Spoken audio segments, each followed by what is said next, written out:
আমার বাতিদার জানে কি অবস্থা, তে তো ঘন ঘন ফেল করে। এবার জানে রেজাল্টটা কি তা করে আল্লাহ জানে। ও কাকা আমি তো প্লাস পাইছি। छोटा सा मेरा जहां है। কই কই প্লাস পাইছস, দেহি দেহি।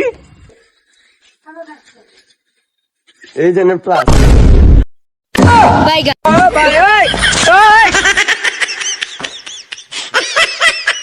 তুই এটা প্লাস পাইছস, এটা প্লাস।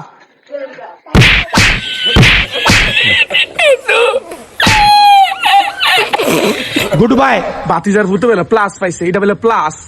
তারে কইলাম কাগজ দিব, তে দিছে আমার প্লাস। ওই কুতকুতির মা, এই বাড়িতে আসো নি? কই তুমি? কেন আয়ো? কিসে ডাকতেছো কেন? তোমার বাতিজা প্লাস পাইছে। আমি জানতাম আমার বাতিজা প্লাস হইব। কই দেই দে তো। এই যে ধরো প্লাস।